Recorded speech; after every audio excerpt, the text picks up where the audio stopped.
Stove వెలిగించి ముందుగా ఎర్రటి టమాటాలు గట్టివి ఒక 4 తీసుకున్నాను. ఇవి వేసుకోవాలి.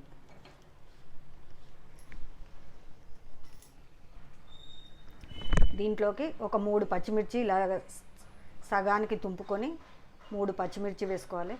ఒక 4-5 వెల్లుల్లి, ఒక చిన్న ముక్క అల్లం, ఒక 2 ఎండుమిరపకాయలు ఇవన్నీ వేసుకోవాలి.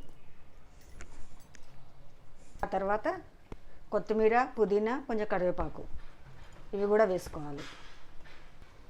ఒక పెద్ద స్పూను ధనియాలు, జీలకర్ర వేయించి పొడి చేసుకొని వేసుకోవాలి. మన దగ్గర పొడి లేదనుకుంటే సెపరేట్గా వేయించుకొని వేసుకోవచ్చు, పచ్చివైనా వేసుకోవచ్చు. సరిపడినంత ఉప్పు నేనైతే 1/2 స్పూన్ వేసుకున్నాను. కొంచెం ఆయిల్ వేసుకోవాలి. ఒక 1/2 గ్లాసు మంచినీళ్ళు వేసుకోవాలి.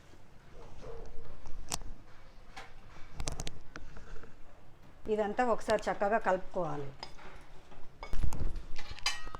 ఇలా కలుపుకొని మూత పెట్టి మధ్య మధ్యలో కలుపుతూ మెత్తగా ఉడికించుకోవాలి.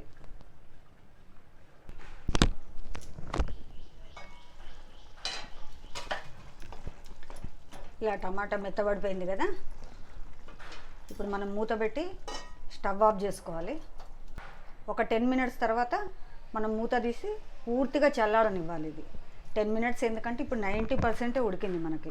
ఇంకొక 10% మనకి వేడికే ఉడికిపోతుంది.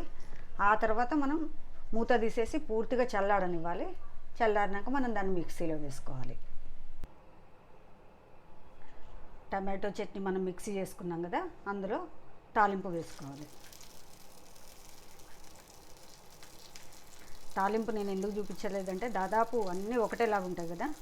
నేను ఇప్పుడు ఆయిల్ వేసేసి శనగపప్పు, మినపప్పు, ఆవాలు, జీలకర్ర, కరివేపాకు అవన్నీ వేసేసి తాలింపు పెట్టుకున్నాను. Tomato chutney ready. మనకు బండి మీద మిర్చీలు, పునుగులు ఏవి చేసినా, పప్పు వడలు అన్నింటికి ఇదే చట్నీ ఇస్తారు. చాలా బాగుంటుంది. ఒకసారి చేసి చూడండి.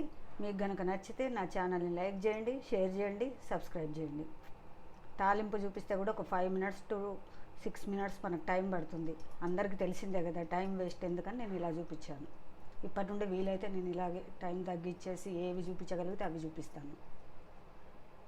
ఈ టమాటో చట్నీ ఒకసారి చేసి చూసుకోండి. మీకు కనుక నచ్చితే నా ఛానల్ని లైక్ చేయండి, షేర్ చేయండి, సబ్స్క్రైబ్ చేయండి.